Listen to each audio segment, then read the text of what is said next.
संभल की शाही जामा मस्जिद के सर्वे के बाद हुए विवाद को लेकर अब तक संभल का मामला सुर्खियों में नजर आ रहा है।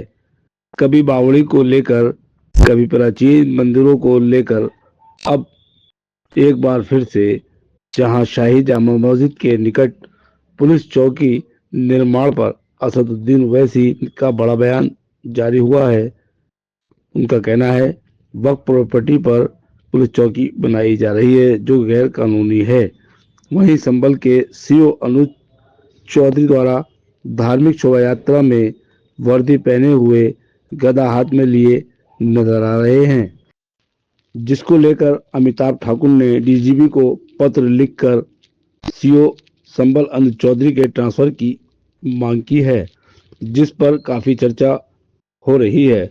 इस मामले में मुरादाबाद के पूर्व सांसद डॉक्टर एस.टी. हसन ने मीडिया के सवालों के जवाब देते हुए कहा कि सरकारी कर्मचारियों को इस तरह से कार्य नहीं करना चाहिए, कानून का उल्लंघन है।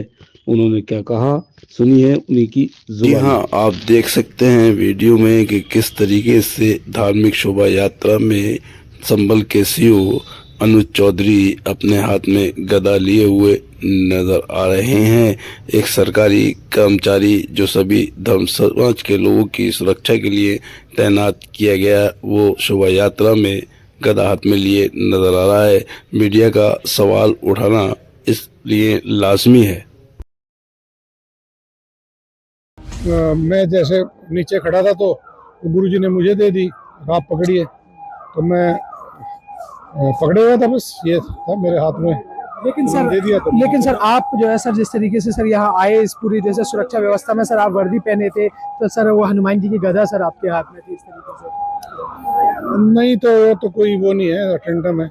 वर्दी पहनना और गदा हाथ में लेना, उसमें कोई ऐसा तो वो है नहीं भाई कोई पाप है। वर्दी पहनना उसमें ऐसा कुछ है नहीं। वो उन्होंने मुझे दे दिया उतरते ही कि आप पकड़िए, मैंने थोड़ा ही कर देता, अब मैं नहीं पकड़ूंगा। सर जिस तरीके से क्या है सनातन की सर पूरी एक यात्रा जो है सर निकल रही है, तो क्या सर ये भाव है सर? हम तो सुरक्षा की दृष्टि से यहाँ हैं, बाकी हम सबको सभी सनातन को सबको ही सुरक्षा देंगे, जो भी जहाँ जहाँ हमारी सुरक्षा की जरूरत पड़े।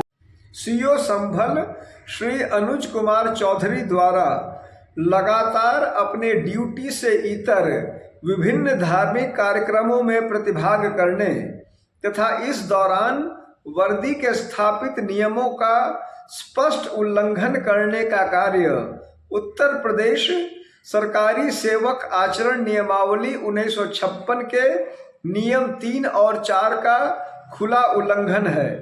अतः मैंने यूपी के डीजीपी को सीओ संभल को अविलंब इस संवेदनशील जिले से दूरस्थ ट्रांसफर किए जाने और उनके विरुद्ध नियमानुसार विभागीय कार्रवाई किए जाने की मांग की है। प्रदेश सरकार के पास मस्जिद के सामने एक पुलिस आउटपोस्ट बनाया जा रहा है और पुलिस आउटपोस्ट का जो फाउंडेशन है वो भी उसमें सेकुलर तरीके से नहीं किया जा रहा है। तो हम ये पूछना चाह रहे हैं कि अब इतना पैसा आपके अगर है तो आप संभल में हो या जहां जहां उत्तर प्रदेश में मुस्लिम इलाके हैं वहां पर आप स्कूल बनाइए ना, अस्पताल बनाइए, वहां पर पुलिस स्टेशन, पुलिस आउटपोस्ट, शराब खाने तो आप बहुत खोल चुके हैं मुस्लिम इलाकों में, इसकी जरूरत ही नहीं है। जरूरत इस बात की है कि जो मुसलमान लिटरेसी में सबसे कम है, जो ग्रेजुएट्स में सबसे कम है, ड्रॉप आउट में हाईएस्ट है, तो देश के हित में यह है कि आप ये चीजों को खोलिए, स्कूल को खोलिए, अस्पताल को खोलिए। माल न्यूट्रिशन है, स्टंटेड बच्चे हैं, बजाय उसके आपसे वही स्टीरियोटाइप इमेज शक करने की जो आपकी सोच है, उस शक करने की सोच को आप मजबूत कर रहे हैं इस तरह की हरकतें कर संभल में।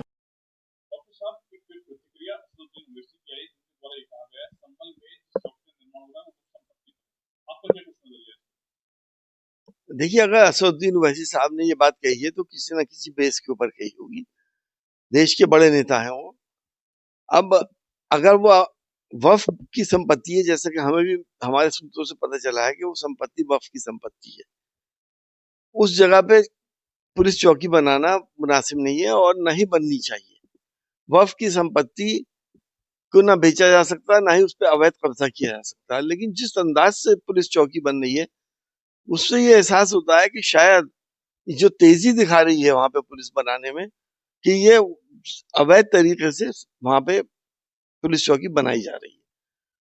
वक्फ की अगर ये है, तो आगे चल के अब सुप्रीम कोर्ट या हाई कोर्ट से अगर पुलिस चौकी को हटाना पड़ा तो पुलिस को कितनी शर्मिंदगी का सामना करना पड़ेगा। हमारा तो यही कहना है कि किसी भी अवैध जगह के ऊपर प्रशासनिक अधिकारियों को कोई भी निर्माण नहीं कराना चाहिए।